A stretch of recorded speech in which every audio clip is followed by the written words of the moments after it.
Missed an episode of your favorite podcast? Choose from over a decade of content in our archives, not just the latest episode. All free at GCNlive.com. This is your call to action. Get prepared, America. Economy, survival, energy, disasters. This is USAPrepares.com. Informative radio, educational radio. Interact now by emailing instructor@usaprepares.com or text at 434-390-7953. Class, please take your seats. Now, your instructor, Vincent Finelli. Everyone all set, cocked, locked? Here we go. Your dial is set correctly to USA Prepares. Thank you for being in class with us today. We broadcast 2 hours a day, 5 days a week, Monday through Friday, 9 a.m. through 11 a.m. Central Time, right here on Genesis Communications Network, GCN Live, LIVE.com. You can also pick us up on YouTube on the Ron Gibson channel. Just type in USA Prepares, and also on Republic Broadcasting. Rich Scheben's with us. Welcome, Rich Scheben. Well, thank you, Vince. How you doing this morning?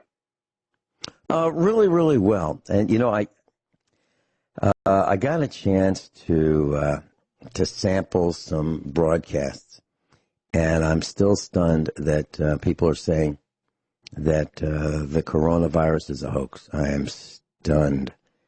We are, if you go to, if you look at the news, you'll see that Walmart is limiting what you can buy. Tracking and surveillance is up. If you look at gas stations, they're hardly selling any gas. If you look at the roads, they're quite empty. If you look at the images of hospital rooms, they're piling up dead bodies across the country because they've got no place to put them.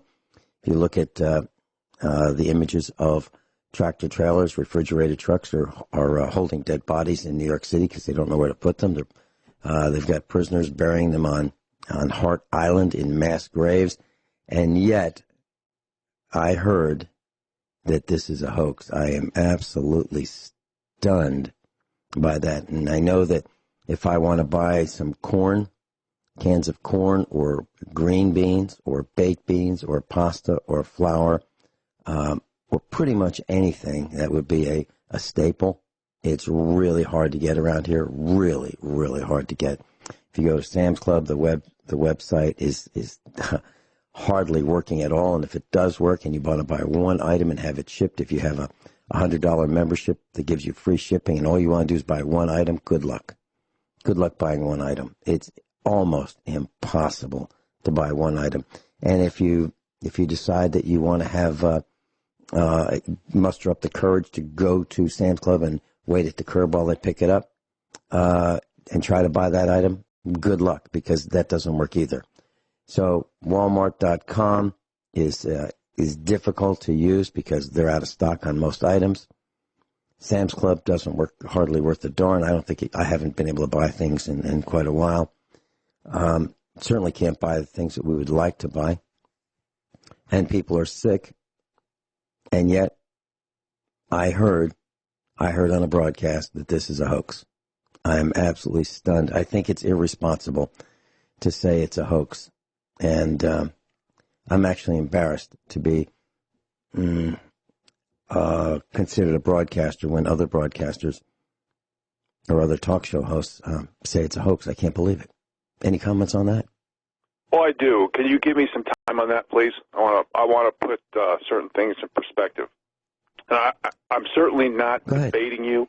I'm not saying you're wrong because you are right, but I'm also going to put it in a different way, okay? Because that's what we're all about, is giving information to the people, okay? Is this COVID-19 a real virus? Absolutely. Is the response to it regarding making it hard to work, buy seeds, grow gardens, the tech giants banning facts about the virus and everything else, shadow banning, visiting relatives, buying American flags, squelching religious freedoms where people are getting fined for listening to church in their cars? Basically, I think what a lot of people mention the word hoax, Vince, and and let me finish what I want to say, please. It's not necessarily that this virus is a hoax. I think that people are seeing that this is a setup and a takeover by the globalists, by the Democrat Party that have signed up for global government and the powers that be to maintain their addictions to power, money, and control. And let me mention a few articles right here. Explosive report, Wuhan biolab captured bats from caves. We know that traced to COVID-19, so basically they spliced and respliced these viruses and put HIV delivery systems in it. However, the most important part about this outbreak is that it had, and this article is that it had U.S. funding. Next article, Bill Gates and the World Bank helped build a global digital ID structure before the pandemic. So they really had this already, the situation bought and paid for, and all rehearsed on how they were going to take over and eliminate our rights, our liberties, our freedoms, and even our Constitution. Now, let me take this a little further from a different perspective. Article number 1, CDC admits to lying about COVID death totals. Next article, physician speaks out. Hospitals are getting paid to list patients as COVID-19. This is a Northwest Montana doctor. Her name is Annie Bukacek. She's an internal medicine physician. I know her personally. She's not just intelligent. She has other characteristics that Americans desperately need, and that is guts, the ability to tell the truth. And she used terms like what the powers that be are doing is things like exaggerating, assumptions, guesses, and basically literally giving evidence to show that tests positive, people are testing positive for COVID-19 who would normally die from pneumonia or heart disease or cancer and things like that. And it's going on the books for COVID-19 deaths. Now, when you hear about success and money, a little sidebar here, folks, and you hear about all people successful because of their brains, they have money because of their brains. No. Most people today in the upper hierarchy of most institutions have money, and so-called labeled success is because they're willing to sell out the little people. Okay? And this is why there's so much bailouts of the too big to fails, like junk bonds and banks and hedge funds and money markets. You know, Vince, you've heard me for years giving evidence to show how work is being delegitimized. I've given probably thousands of examples over the years. And this all affects consumer confidence. This is why consumer confidence is in the crapper. Because people are not, we don't know who to believe anymore. You know, the World Health Organization director was a top member of violent Ethiopian Communist Party. So it's, you know, when people who are given credibility, are they given credibility because of their qualifications and proven results, or are they willing to lie and sell out the people? You know, there's a lot of talk about hospitals being overloaded, and some are in areas where there's a huge amount of people.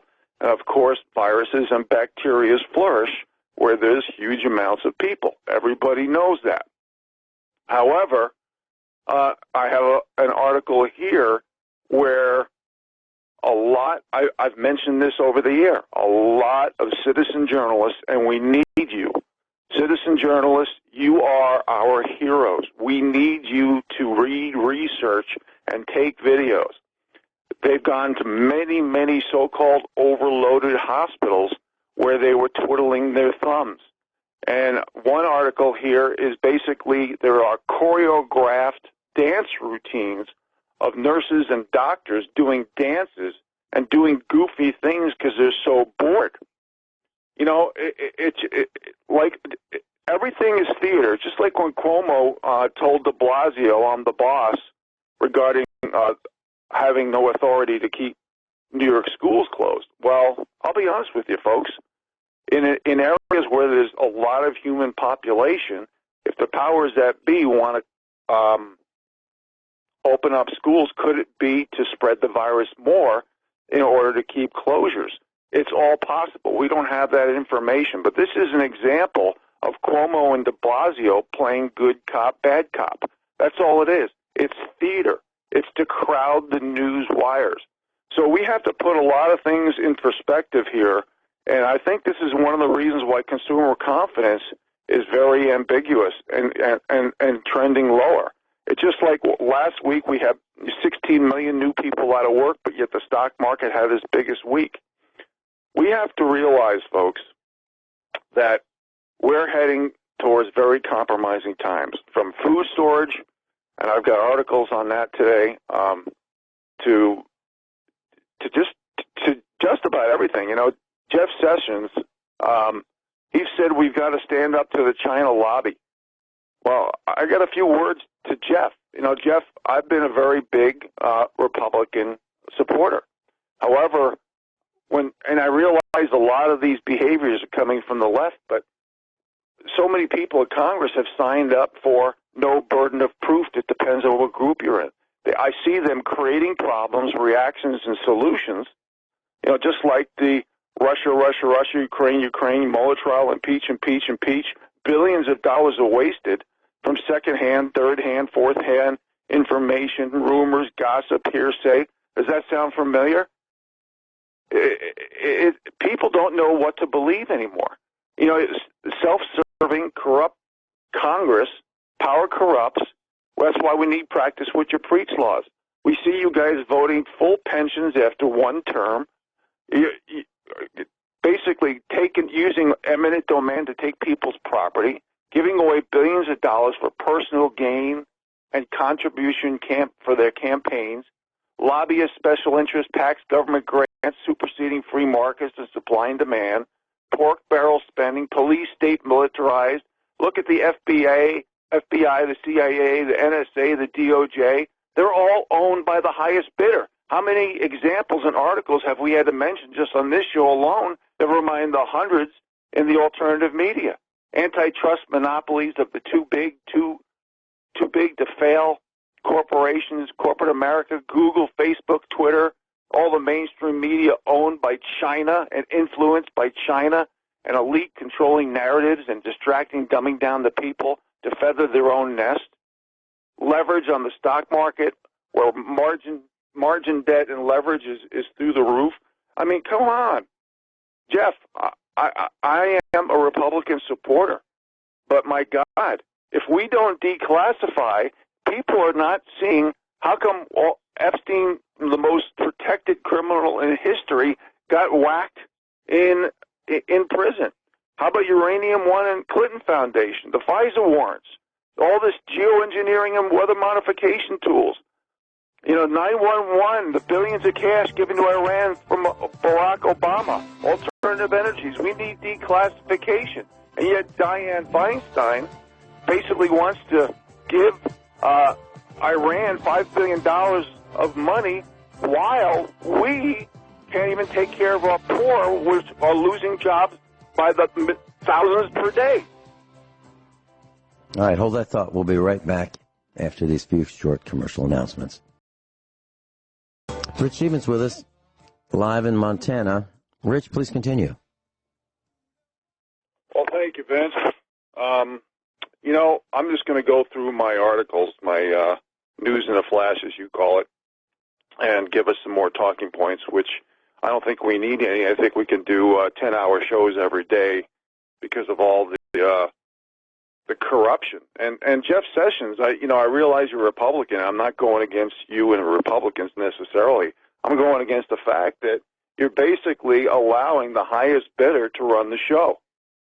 You know, Congress voting yourselves pay raises and full pensions.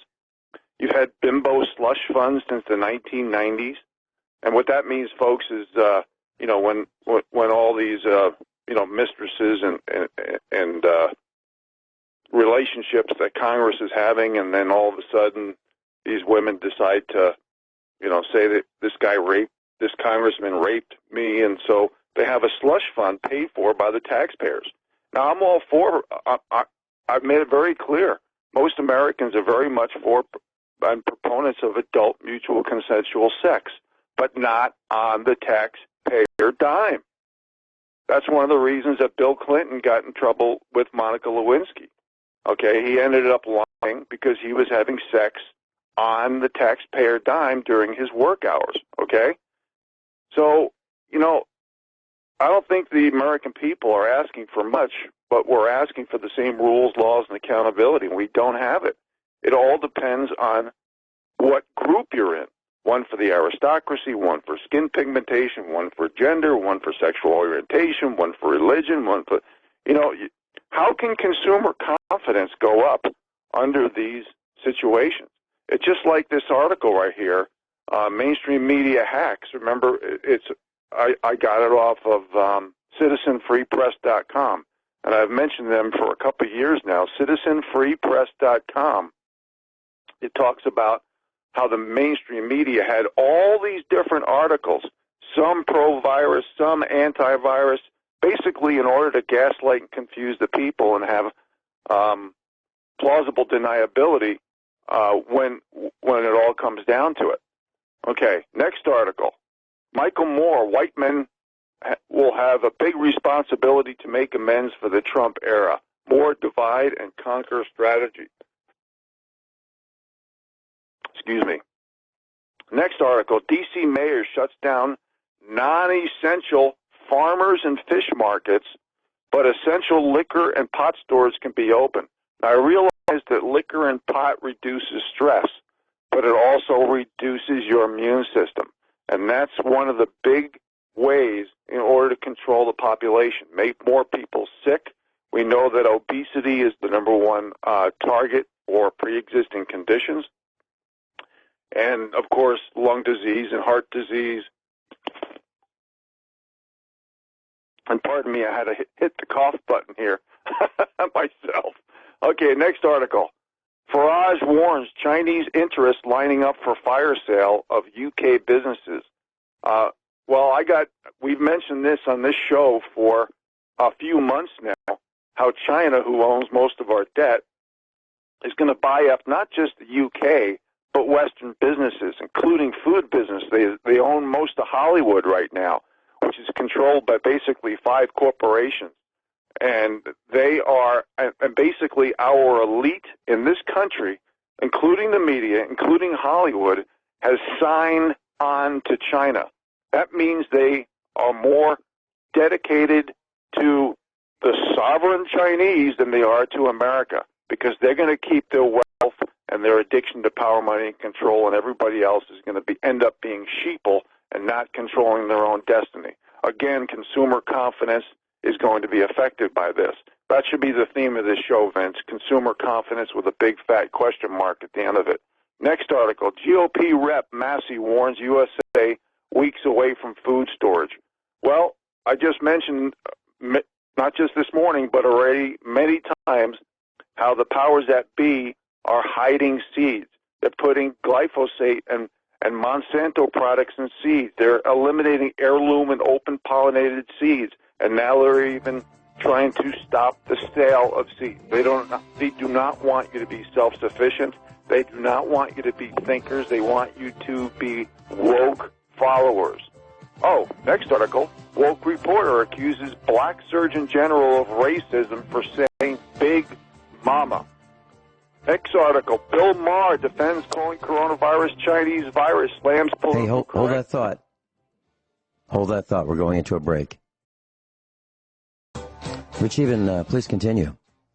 Well, thank you, Vince, and I really appreciate you letting me exercise my First Amendment rights in order to stick up for the little people who have been totally propagandized, lied to, hoaxed, and false flags to death. And I was mentioning a couple articles about political correctness and how even Bill Maher was calling the coronavirus Chinese virus and slams political correctness for it. Now, political correctness, of course, Bill Maher is very politically correct because he's bought and paid for by the left, and if you look at his bank account where the money and funds came from and who he protects, it's very obvious. But political correctness has been extremely damaging and I'm blue in the face talking about it. I probably have given 10,000 examples over the 9 years about political correctness and how it's damaged the American people and our ability to have prosperity and even rule of law. You know, when you feel entitled to play the victim group status card or the protectionist group status card, and you're constantly crying wolf because of the group you're in, and then you demand two main things, folks, two main things, and this is what you need to talk about. You know, all you people out there, when you talk about political correctness, there's two main things. And it's specific on how certain groups have demanded to lower the bars of standards and expectations for a job. But mostly, they've eliminated the rights and restitution under the rule of law for certain groups. They've started a precedent. And one example is the Kavanaugh effect, which will always be called the Kavanaugh effect. This was done to eliminate due process. So you had all these women coming forth calling Brett Kavanaugh a gang rapist, basically under the guise of group identity politics for something benevolent and noble, but basically it's creating a different set of rules, laws, and accountability for what group you're in. Despite the fact that every woman in that courtroom but one admitted they lied, no one went to jail. And see, it's impossible to have consumer confidence when you have so many thousands of examples of different rules, laws, and accountabilities based on what group you're in. You can't do it. You cannot have. Basically, what has happened in America is for the bottom 93%, unless you can do some type of bread and circus, like throw a ball through a hoop or something that's going to dumb down the people or divide and conquer them, you are in a caste system. That means there's no chance on you bettering yourself and having prosperity. That's where we are. That's what political correctness has done to the American people. Next article. Boston sets up one-way sidewalks, fined for walking the wrong way. Have you noticed, folks, that this is all done mostly in blue states, blue cities? Cities begin canceling 4th of July events. Next article. Fauci knocks White House virus response on CNN capper, saying that earlier mitigation could have saved lives. How many examples have we given on this show, because I know I've done it, where Fauci said, don't worry, it's not, there's a video of this, him saying that, the American people have nothing to worry about. And then when Trump, on end of January, basically said no more Chinese people coming from China because of the coronavirus effectiveness, contagion and effectiveness rate, he said, okay, we're going to stop flights from China. And what was everybody on the left calling him? A xenophobe, a racist, a bigot. You know, see, this is what they do. They play both sides of the aisle, or both sides of the position, if you will, and then they come out with that particular tape saying that we said this, even though they said the exact opposite, and they break that tape out to basically carry the narrative. It's unbelievable. Next article. New York Times removes qualifying language from Biden's sexual assault allegation story. It all depends what group you're from. If you're a Democrat, you can say Kellyanne Conway looks familiar on her knees. You remember that, folks? If you're a Democrat, you can, like Joy Behar, you can call Bill Clinton rape victims tramps. If you're a Democrat, you can normalize pedophilia. You know, I can go on and on and on about the bought and paid for and the gag orders and the censorship and the surveillance. My gosh, and this is why, and we're expecting consumer confidence to go up. Consumer confidence is at an all-time low because of all the corruption and manipulation by different groups. Next article. Here's a good one. FBI admits central evidence to spy on Trump for Russia collusion was Russian disinformation. So what they're admitting to is that the information about spying on Trump was false. The FISA warrants were illegal, but we're still going to blame Russia disinformation. It's unbelievable. The word accountability should be taken out of all dictionaries in America. Next article. Trump says, oh, no, pardon me. Nikki Haley says Trump needs to let the experts speak during coronavirus briefings. Well, we all know about Fauci talking from both sides of his mouth and basically being bought and paid for by Bill Gates, and we know about the NIH corruption now. I just mentioned a couple articles where the U.S. funded the Wuhan labs, and Bill Gates and the World Bank helped build coronavirus digital ID structure before the pandemic. Everybody's bought and paid for. It looks like Fauci is too, because there's pictures with him with Bill Gates and the big hierarchy crowd on the left. Everybody's bought and paid for. We need to get rid of President Trump. You need to get rid of 95% of government. This is ridiculous. Next article, Los Angeles extended lockdown until May 15th. You remember Los Angeles mayor, folks, right? He's the one who threatened to shut off your power and water if you didn't do what he said. And this pandemic is going to be a scapegoat for an economic collapse. I mean, we're heading, who knows if we're going to have an EMP or a war right now.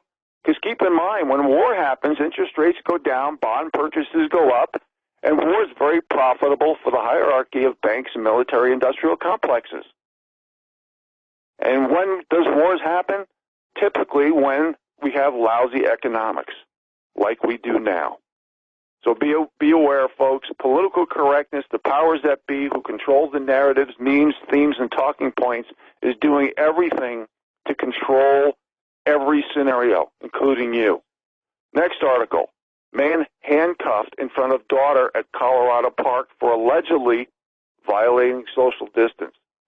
All these blue states and these blue cities, folks, are doing everything to take away your Bill of Rights, your constitutions, your freedom, your liberty.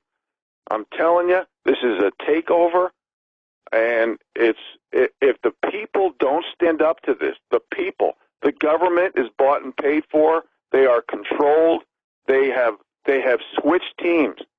It's very obvious. And, to Bill Barr and what's that other guy's name, Vince?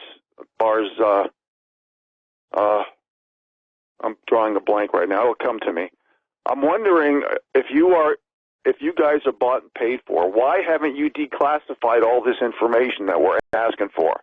If you don't declassify this, there's not going to be consumer confidence. Without consumer confidence, there's not going to be commerce. Without commerce, there's going to be wars. Mr. President, you said the people were going to get America back. Without arrests and indictments, we're not going to get America back. We need the people to step up and say it like it is. This is not a time to be a non-participant. We don't need the silent majority. We need people to have guts to speak up and to do reading and research, or else we're not going to have an America left. That means that over 1 million American combat soldiers who gave their life for our Bill of Rights and Constitution, their loss will be worthless. I think we owe it to at least them. Vince? Okay, I mentioned a lot of things. I mentioned consumer confidence. And I don't see how we can have consumer confidence. Let me give you just a very simple example, a tangible example. So Sears Craftsman sold lifetime products. For one tiny example would be a garden hose with lifetime warranty. Well, Sears has closed about 100 stores this year. Sears and Kmart. So how can you have confidence in a company that says we have a lifetime guarantee and they close the stores that you would typically bring that product back to if it failed? That's one tiny, tiny speck of an example. Another example would be, how can we fight the system to return it to honesty and integrity if we're starving?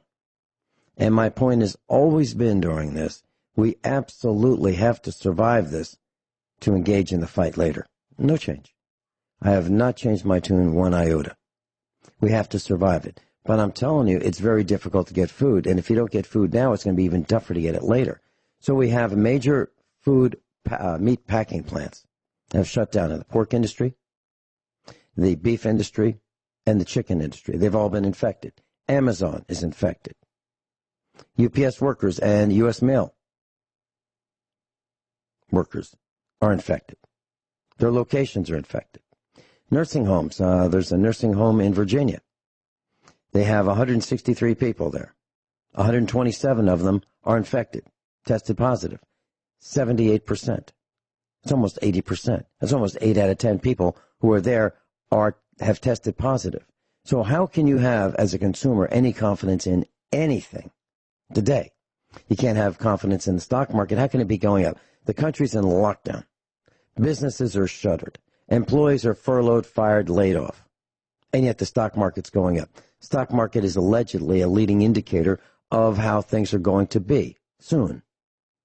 That's what the Dow Jones Industrial Average is. It's a leading indicator of the feeling of the marketplace of what is to come. So things are booming, right? How could they possibly be booming when gas stations are hardly selling gasoline? Automobile parts are hard to find. The shipping lanes from China to the United States have been closed. There's a glut of gasoline because people aren't driving. The automobile manufacturers, Fiat, Chrysler, Ford, and General Motors are shut down. You can't buy reasonably priced anything anymore because it's gone, whether it be food or automobile parts or spare parts or anything. I've talked to people who sell seals. What are seals? Well, those are those things that keep hydraulic cylinders from leaking, and hydraulic pistons, and hydraulic pumps, and hydraulic devices from leaking. Well, I've talked to them, and I said, how's business? Well, they can't keep up. Why? I believe it's because people have realized, people like me have realized that if we want to get those seals to fix the parts that are leaking, if we don't get them soon, we won't be able to get them because where do they come from? China. So the whole world is based on things that come from China. You can call it hydraulic seals. You can call it hydraulic devices. You can call it ball bearings. You can call it whatever you want. Rich Scheben's with us, and Jason is engineering the broadcast in Minnesota. Thank you, Jason, for getting me the traffic so I can. I fly by the music class. I don't necessarily pay attention to the clock. So, Rich Scheben, you were talking about consumer confidence, and I said it in so many words, it's gone. And let me give an example. Sears, Roebuck and Company was founded in 1893, well over 100 years ago. And they didn't start out with 100% consumer or customer confidence. They earned it. They earned it by offering for sale value in the products that they sold. And then they backed them with what they called a satisfaction guaranteed or your money back guarantee. Satisfaction guaranteed or your money back. Now, it didn't have a time limit. It didn't say satisfaction for 30 days, 60 days, 90 days, or 1 year. It was satisfaction guaranteed or your money back, period. So if you bought it, whether it be a washing machine or a gallon of paint or a paintbrush or a hammer, if you weren't satisfied with it at any time in the future, they would give you your money back. And it was a great company. Well, they got some new management, and they became greedy. They squandered their customer confidence. They squandered it. And so people began to realize that Sears, Roebuck and Company was not Sears, Roebuck and Company anymore. It was Sears. It was the new Sears, and they didn't mean satisfaction guaranteed or your money back. So they removed from the entrances to their stores the slogan above the entrance doors that said satisfaction guaranteed or your money back. They no longer meant that. So customer confidence waned. And we didn't believe it anymore. And we didn't believe it because it was true. Because Sears didn't mean it anymore. Sears didn't stand behind the products anymore. So we started walking away from Sears. They squandered our customer confidence. And not to be outdone by Sears, other companies joined in and squandered their customer confidence. So here we are where nobody that I know believes anything that any company says. because of their greed. We used to make shoes in this country, and a pair of Florsheim shoes would last 30 years. Were they more expensive than cheap shoes? Yes, they were. But they lasted 30 years, not 1, 2, or 3. 30 years, and you could rebuild them. You get new soles and new heels. My father went to the shoe store with me, and he bought a pair of Florsheim wingtip shoes. They were $27.50. 30 years later, he went to get a new pair, and the guy at the shoe store looked at him, and he saw the serial number, and he said, these are 30 years old. And they were. There was a time when men would buy shirts, and they were made in the United States. There were names like Arrow and Manhattan and Hathaway. And if you had one of those shirts, it was a quality shirt. And if you wore out the collar because the collar rubbed on your neck, or you wore out the cuffs because the cuffs rubbed on your wrists, you would have them replaced. Just the collars, or just the cuff, or the cuffs. There was consumer confidence back then, but not now. Now we throw everything away because it's junk. Who today buys a pair of shoes thinking it's going to last 30 years? Who? It's difficult to buy a pair of shoes that would last 30 years. Not because we're rougher on the shoes. We're not rougher on the shoes. It's the shoes are junk. And they come from China. And people like William Jefferson Blythe Clinton was in bed with the Chinese, and he loved them, and so did Richard Nixon. And we've had presidents who have encouraged us to get products from China over here, substandard, junky products. Instead of having the pollution over here, we have it over there. And it still circles the globe anyway. So we're still all breathing it. Not as much, but we're still all breathing it. So what we've done is we've shifted our jobs from the United States to China. And now when we need those ball bearings, we don't have them. And we need those seals, we don't have them. And we need those hydraulic hoses, we don't have them. And where do the cars come from? Well, depending on where they say they come from, they don't really come from there. There's no such thing as a U.S.-made car. There's no such thing. It may say it, but if you turn it over and you look at the bottom, you'll see lots of Chinese parts. Chrysler, even when it was Chrysler, without being Daimler Chrysler, without it being Fiat Chrysler, when it was just plain old Chrysler like Dodge, Denso starters, Denso, that's Asian.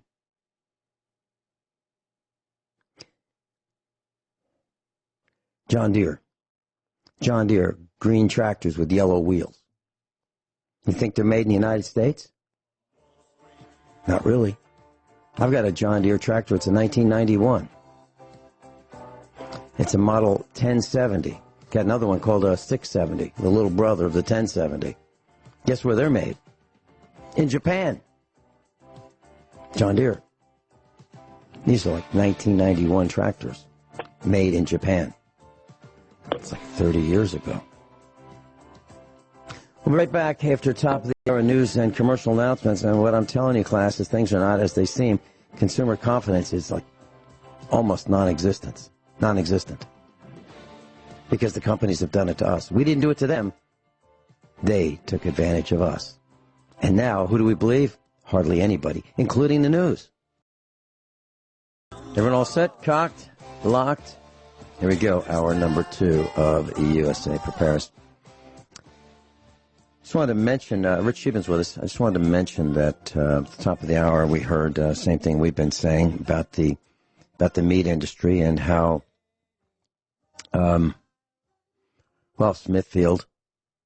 Smithfield has shut down its operation. So has Tyson JBS and some others. And they said that 10% of 3,400 workers tested positive. So here's a thought.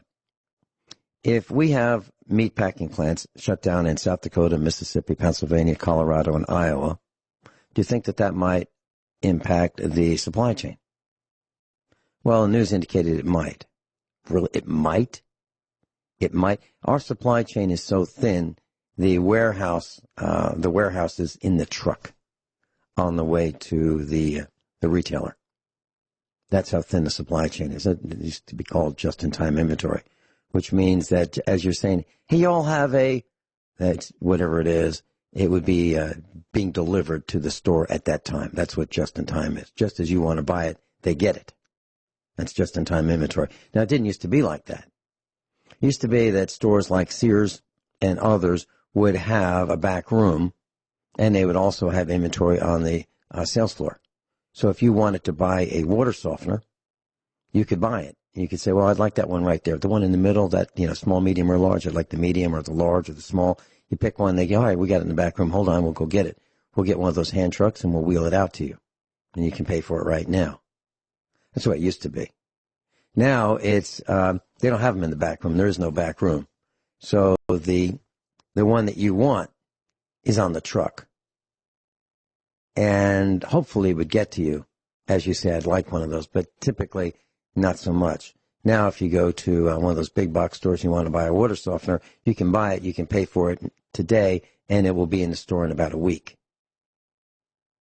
That's where we are today. Well, in the good old days, maybe a couple of months ago. Now, I don't know if you can get one or not. So when we talk about the food supply, when we say that the meat packers have shut down their plants, that's a big deal. That's a really big deal. And, there's about 20 miles down the road from us, there was a guy who would sell tires, fix cars, change big tires. When I say big tires, I'm talking like 5 feet tall, like big tractor tires. And I was talking to him, and I said, hey, business doesn't look like it's doing so well. And he goes, yeah, we got this cop, and he's down at the bottom of the hill, and if someone's doing 36 miles an hour in a 35-mile-an-hour zone, he gives them a ticket. If they're doing 26 and a 25, he gives them a ticket. And he's chased all the customers away from downtown. Downtown's like a little tiny place, right? And they weren't doing much business anyway.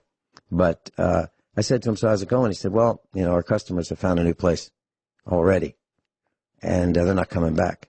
What he was saying is it takes a long time to find customers. You build your business. The customers start going to you. They get used to going to you. They get used to your type of operation, the pricing, the offerings, and so forth. And they come, if they like you, they come back. Well, once you chase them away with police cars and radar traps, or once you chase them away by closing down the business because the government says you're going to be closed down, customers find other sources, and they don't come back very quickly. And they may not come back in time to save the business. Now, I'm not saying we should open the country for business. I'm not saying that at all. I'm just saying that once a business decides to shut down and maybe reopen, it's really hard to reopen. So, for example, let's say Sears decided they were only kidding. They were only kidding, and they're really not going out of business. They're actually going to reopen all the stores. Do you really think that people would go back to Sears after they've already found another solution, another store, another way, or maybe doing without? Would they be going to Sears? I don't think so. Rich Scheben? Yeah, well, I got quite a few comments on some of the things you just said. I'll try to be as quick as possible. I've read so many excerpts from Mark Zelinsky, the Frankfurt School, Cloward and Piven, the Communist Manifesto. This is all, food shortage, medicine shortage, controlling health care. It's just like it's all in the plan. It's their template. And, regarding food, what did they do back in medieval days, folks, when they took over forts and castles? They just surrounded it and stopped supply chains. And then they eventually starved them out. This is what's one of the tools of the weapons that the powers that be are using.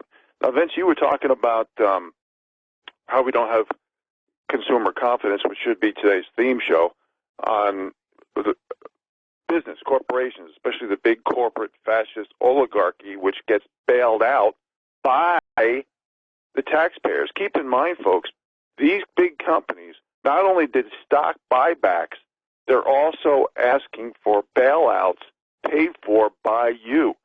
So remember, I've gone over this many, many, many, many times, but it's very relevant to repeat in a very short form here. And that is, all that money that goes into stock buybacks didn't go into new expansions or new products or new services or research and development or new employees. They went in to boost earnings per share, and the executives cashed in with the stock options. They created new debt so they can ask for new handouts paid for by us and to give dividends to the wealthiest Americans, executive cash under the table, and then they did more consolidation through acquisitions and mergers.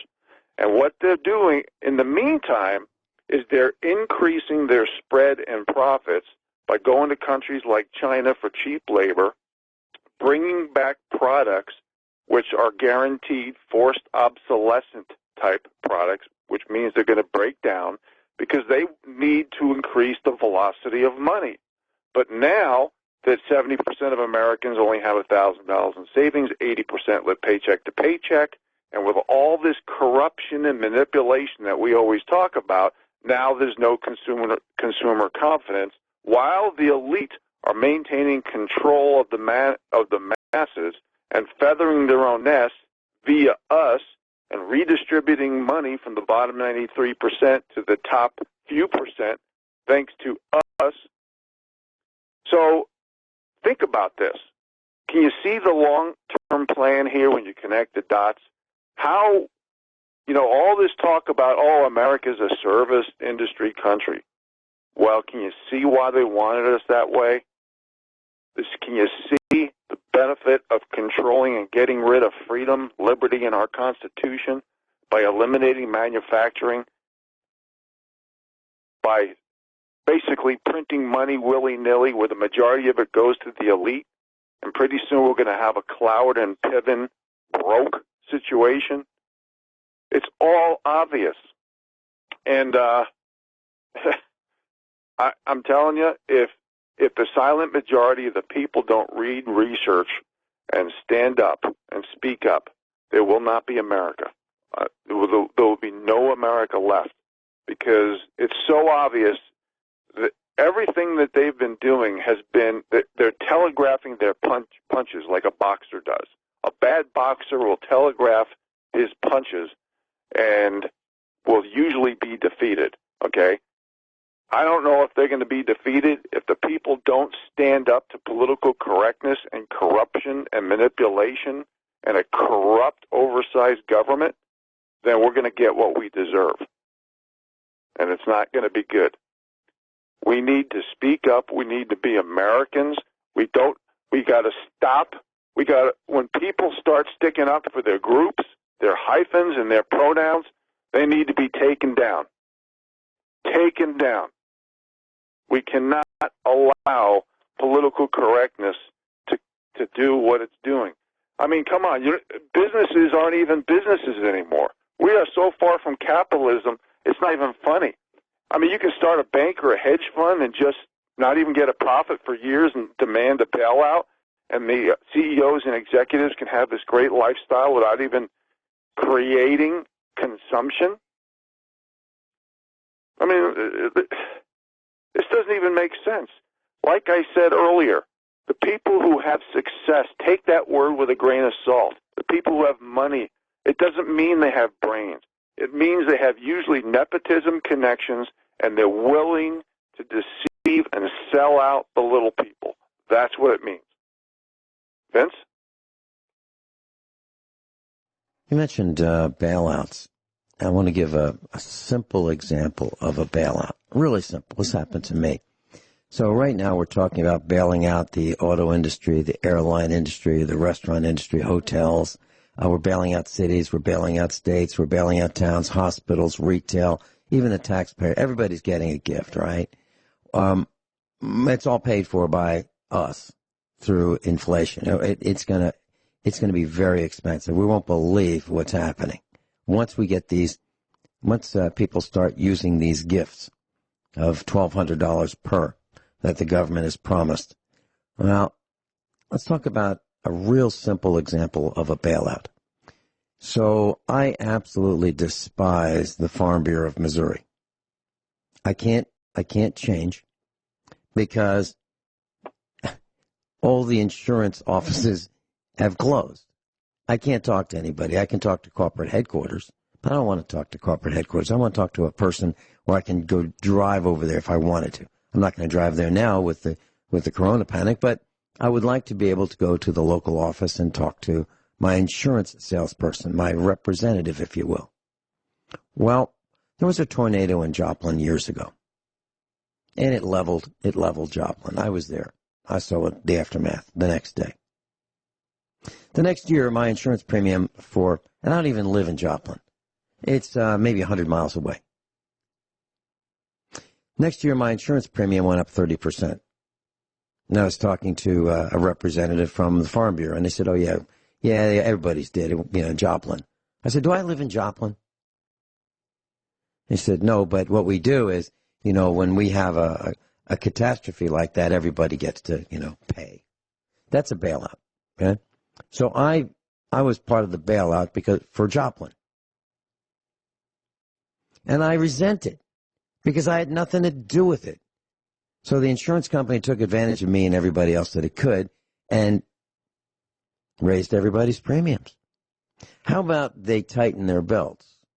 How about they pay these insurance people less during tough times rather than charge the rest of us more? How about that?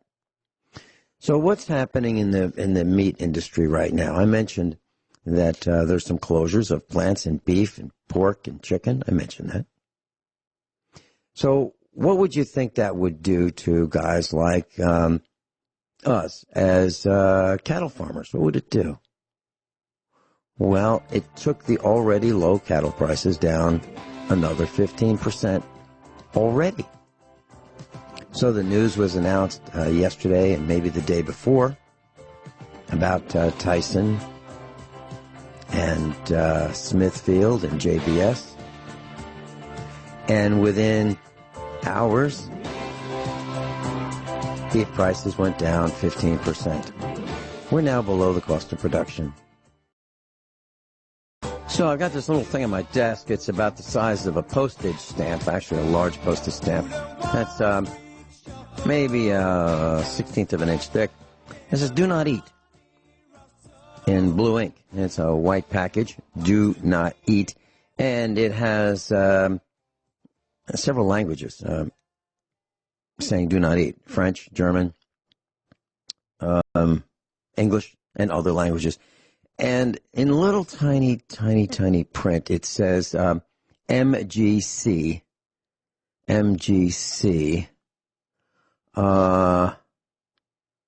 .co.jp. So I looked that up. It's an oxygen absorber. It came in some package of food. So it's an oxygen absorber. And what does MGC stand for? Well, it stands for Mitsubishi Gas Chemical Company. So this is a Japanese product in food that you can buy in the United States. And I went to their website, and it's all in, looks like multiple Asian languages. I can't read any of them, but it looks like many Asian languages, but none in English. So here we have a dependency on a Japanese product, an oxygen absorber, in a food product that's sold in the United States. Why is that? Why is that? We can't make it here? We can't make food here? Farmers are starving. Farmers are committing suicide. Farmers are going belly up. And I got to tell you, I've had some serious meetings with our family. Like, what are we going to do, guys? Well, we're selling 70% of our herd at fire sale prices. We're going to take a beating, an absolute beating on it. We're going to have to scale down because we can't work with our neighbors, at least one neighbor in particular. He threw us overboard. We had an arrangement with him, an agreement with him. We would take care of his farm that he was neglecting, didn't want to spend the time on. We took care of it for him. And they decided that he was going to sell it, and that's great. But his broker said, we're going to mow this grass. It'll look really nice, and we'll mow it and sell the farm with a nice manicured fields. And that was the field that that we had already agreed upon for using for our cows. So my former friend threw us overboard, so another reason why we have to sell our herd. So we're not the only farmers like this, and I'm not, begging for anything. We'll get through it. But what I'm seeing What I'm seeing is the lack of honesty, the lack of integrity, the lack of honor, the lack of staying with a commitment. I'm seeing me first, and I can't stand it. I absolutely can't stand what people have become. I'm seeing situational morality, situational ethics. Let me give an example. Situational ethics is, okay, so we think homosexuality is wrong, it's evil, it's a sin. Until it happens to, a child in the family. Then it's okay. Then it's, let's put the two homos who get married, let's get their wedding picture and put that on the mantle, because we're proud of them now. A few weeks ago we thought it was a sin, but now it's okay. That's situational morality. Situational morality is companies changing their warranties, saying that it's, got a lifetime warranty, and then saying, well, we didn't mean that. And you go, yeah, but I bought it when you did mean it. Well, we don't mean it anymore. Yeah, but I bought it when you said lifetime warranty. Yeah, but we don't do that anymore. So it's tough. And I think that this is going to result in the situational ethics, the situational morality, the me first, the pushing, the shoving, the lack of integrity and honor. I think people are going to get more frosted. And I think they're going to lose their tempers. And I think they're going to start bashing and crashing and breaking and shooting. I can see it coming. Violence is already up. We predicted this years ago that this would happen. And here it is. And I've talked to people who have never shot their guns in years are now practicing. Now, why are they doing that? Because they're getting ready for what? That would be the Second American Revolution. That's what they're doing. Do I want that to happen? Rich Scheben's with us, and class, the International Monetary Fund says that they're expecting the worst recession since the 1930s. That'd be 90 years ago.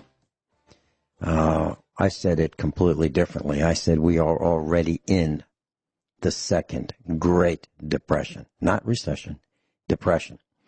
And here's an example of it. California, Texas, Florida, and Pennsylvania have food lines from pantries supplying food to the needy. Thousands of cars long. Miles of cars. Because people are really hungry. Do you think that they would wait for half a day in a food line if they didn't have to? Rich, your thoughts on this? Yeah, well, that's why I talked about the medieval takeover of forts and castles. You control food, you control medicine, you control the people. Kissinger said this as well.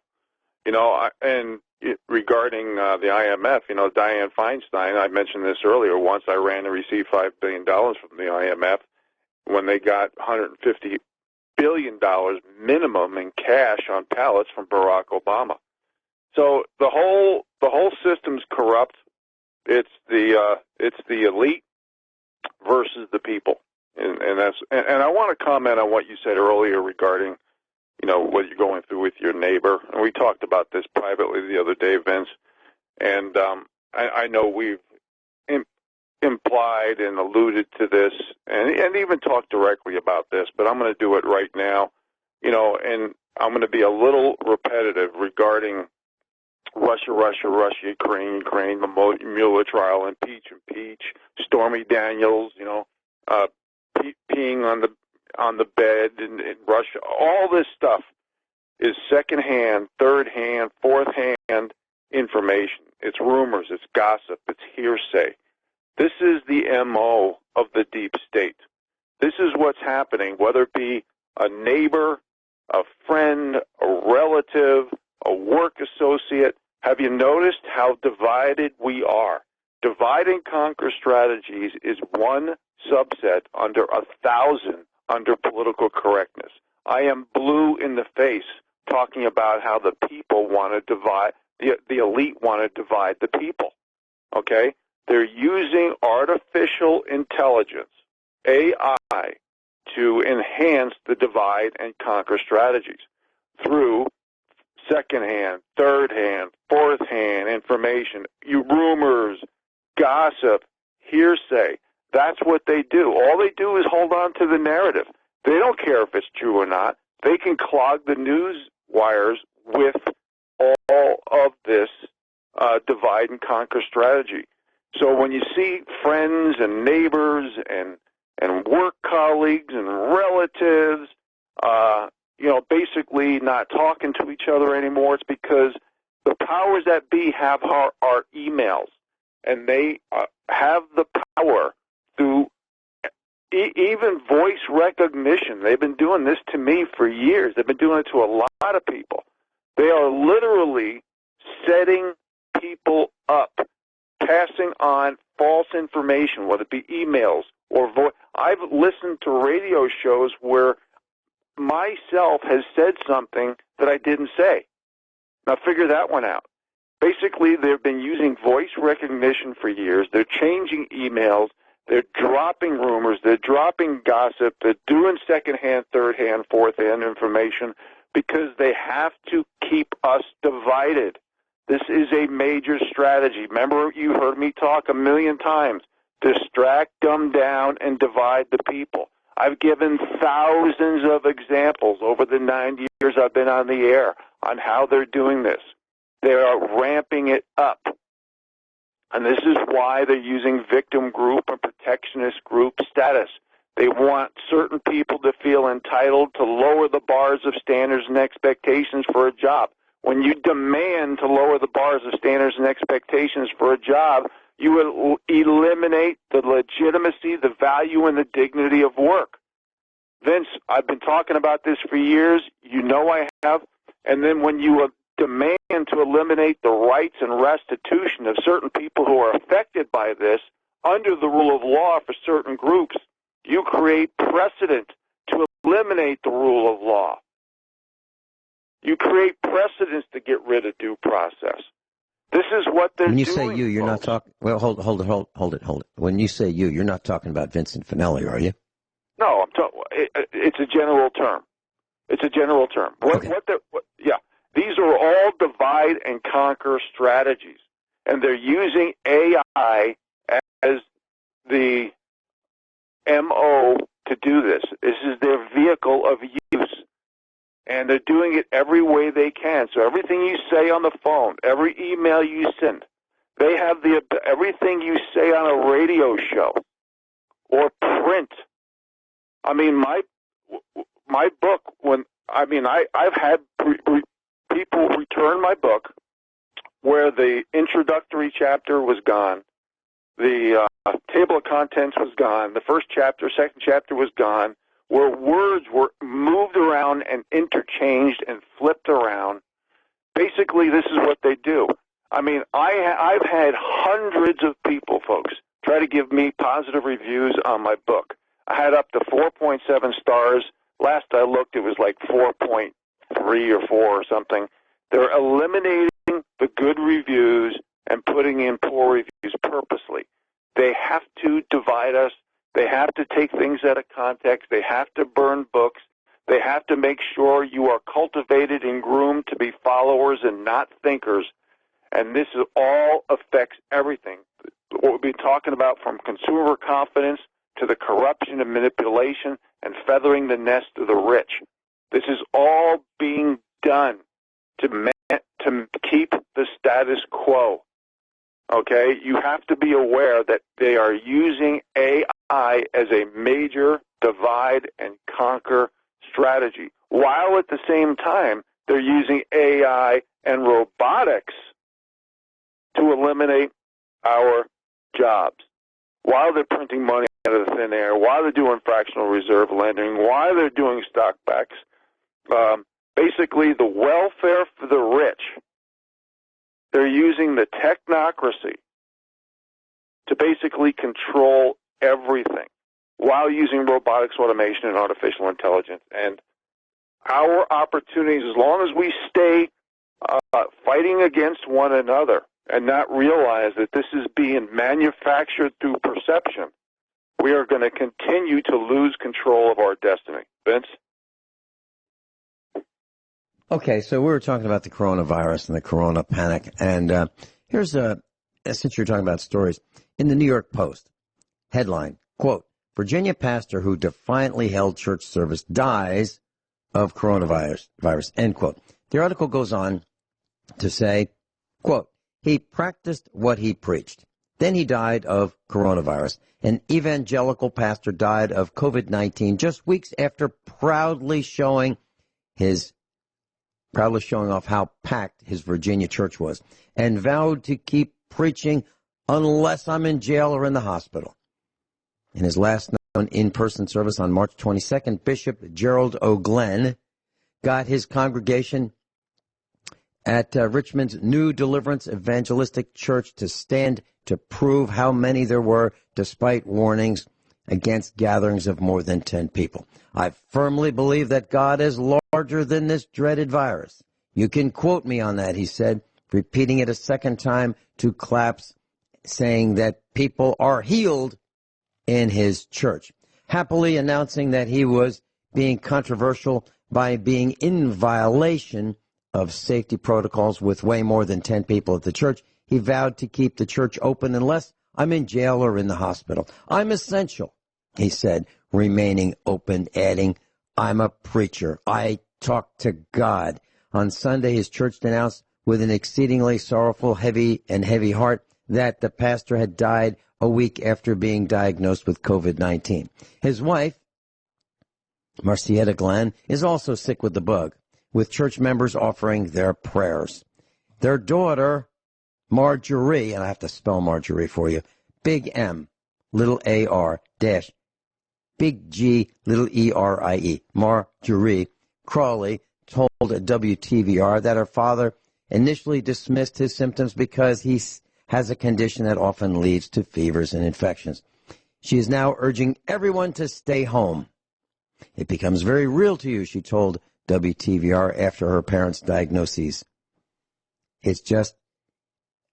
I just beg people to understand the severity and seriousness of this, because people are saying it's not just about us, it's about everyone around us. So here you have a preacher who defies the orders to minimize contact.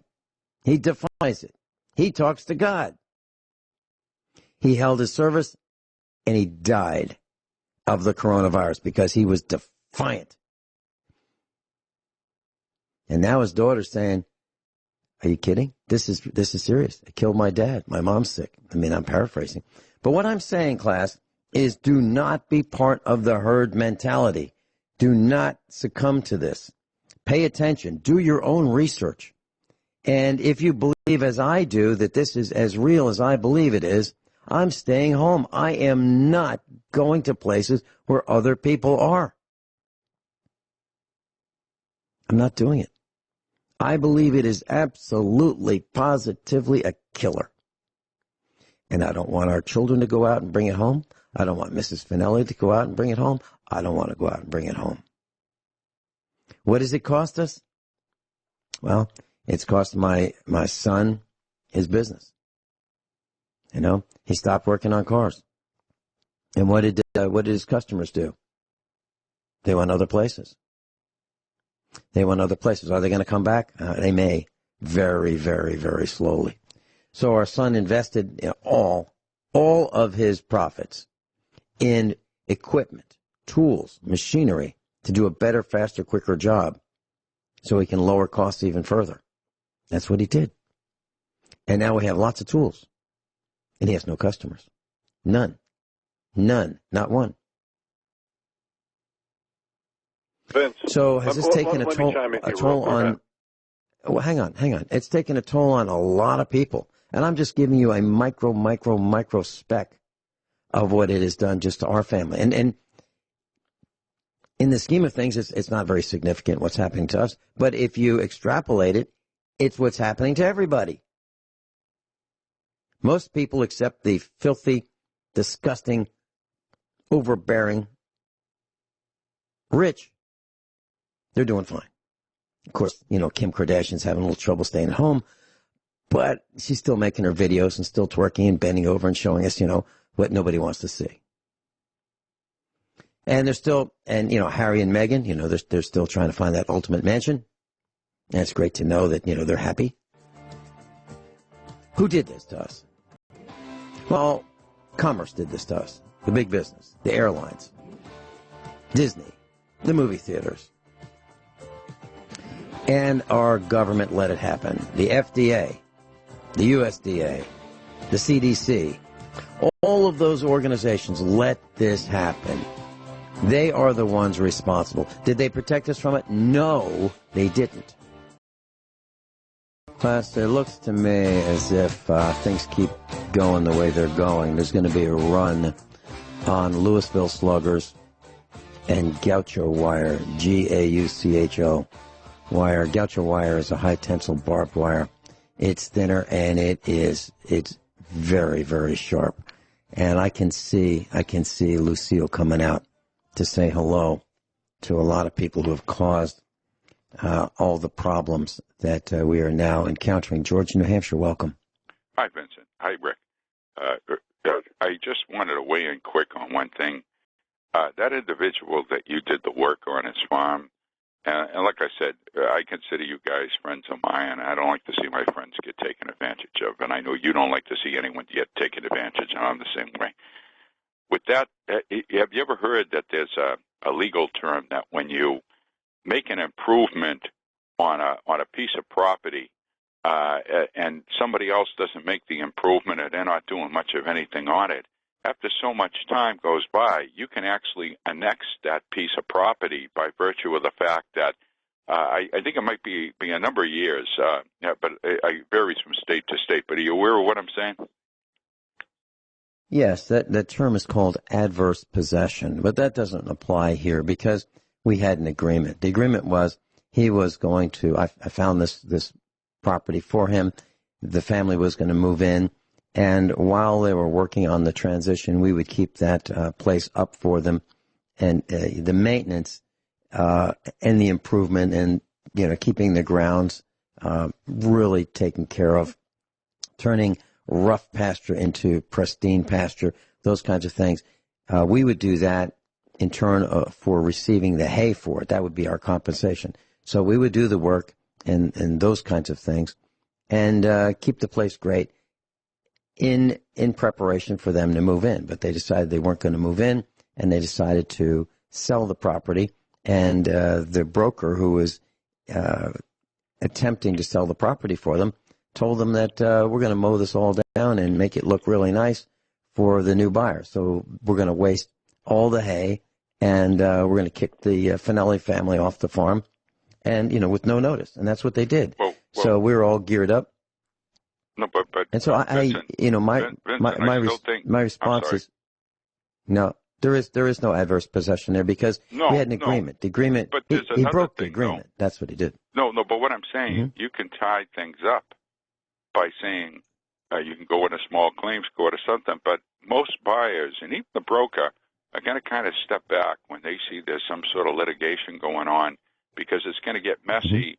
It's not going to be such a smooth trail, and I would turn around and say, now, look, I want compensation. I don't want this cut. I don't want this because this was ours by agreement. And you'll say, but I'm just saying, but if you just even file in, it might cost you a couple $100, but you just file in courts, and there's so freaking backlog that once they know, the buyers know that there's some sort of litigation. In other words, most of the time it's going to slow things up. Then what they're going to have to do is make just compensation to you. Say, okay, make this go away, make them an offer, compensate them, or give them something out of the eventual take. And this way, what you're doing, you're saying, okay, just as you're going to be prepared to ignore me and my claims and all my work and all that, guess what? I'm going to ignore your convenience to be able to do certain things that I consider unconscionable and unethical. And I'll get off soon because I know you and Rick have a lot to say, but I have to say this. No, those are, George, those are very, very good points. I don't want to go there. I really don't want want to do that. What has happened to me is I've learned what people are really like. I've learned what strong people are like, and I've learned what weak people are like. I've learned about situational ethics, situational morality. I've seen it firsthand. It's disgusting. And I don't want to, you know, what this has done is it's helped me understand who I am willing to help and who I absolutely positively will not help. And the way our son says it, it's more potato chips for us, Dad. Another way he says it is we don't have to feed him. He's absolutely right. Because I'm not gonna let people come over to our house that use more and throw away more than we would. So, for example, if I use one paper towel and they use 3, I can't afford to have them here. If I pour a small glass of cranberry juice and I mix that 50% water, 50% cranberry juice, and I drink a small amount and drink it all, and they pour a big glass and throw half away, I can't have them here. I don't want them here. I can't afford to have them here. So, you know, I'm seeing these things, and I resent it. So the best news about this whole thing is we don't have to feed them. We don't. If I could just say this quick, Rich, I've done a lot of thought on this, and I know things are held up, but a hayloft in Missouri for my faculty office beats 2 chicken coop rooftops in Montana. I'm sorry, buddy, but that's what I got to say. All right. Hey, God bless you, guys. I just wanted to weigh in on that because I don't like to see any of my friends get taken advantage of. Thanks for checking in, George. All right. God bless. Bye-bye. God bless George. And it's always great to hear from George. And, you know, I've never met George. I don't think you have either, Rich. But no. He's a great guy. He seems like a real great. Yeah.